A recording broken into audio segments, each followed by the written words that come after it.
मध्ये झालेली घटना कालची एअर इंडियाच्या विमान अपघाताची अतिशय दुर्दैवी आहे आणि सगळ्यात मोठी दुर्दैवी घटना घडली आहे।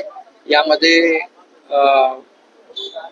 विमान प्रवासी देखील मोठ्या प्रमाणावर मृत्युमुखी पडलेले आहेत आणि त्याचबरोबर जे मेडिकल कॉलेज होतं त्या इमारतीवर हे विमान कोसळल्यामुळे तिथली देखील मोठ्या प्रमाणावर कॅज्युअल्टी झाली आहे।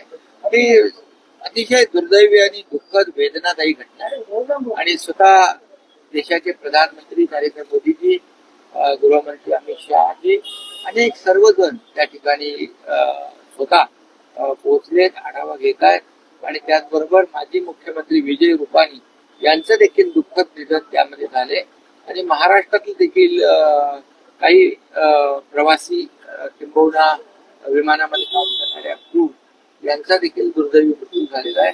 महाराष्ट्राने हेल्प डेस्क सुरू केलेला आहे। मी स्वतः मुख्य सचिवांशी बोललो आणि त्या बाबतीमध्ये देखील महाराष्ट्र शासनाच्या वतीने देखील त्यांच्या नातेवाईकांना जे जे काही सहकार्य पाहिजे ते देत आहेत।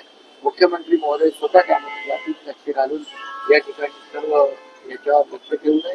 त्यामुळे झालेली घटना अतिशय दुर्दैवी आहे, परंतु आता यामध्ये जे काही डेड बॉडीज आहेत त्या ओळखणे कठीण झालेले, त्यामुळे DNA टेस्ट वगैरे ह्या सगळ्या बाबी ज्या आहे फॉरेन्सिक आणि तांत्रिक काही बाबी आहेत त्यावर केंद्र सरकार आणि गुजरात सरकार जे आहे ते जातीचे लक्ष ठेवून आहे आणि म्हणून महाराष्ट्रातल्या लोकांना देखील जे जे काही आवश्यक सहकार्य लागेल ते महाराष्ट्रात CEN न्यूज देश प्रदेश की ताजा तरीन खबरों के लिए CEN न्यूज को सब्सक्राइब करें और रहें पल पल की खबर से हर पल बाखबर।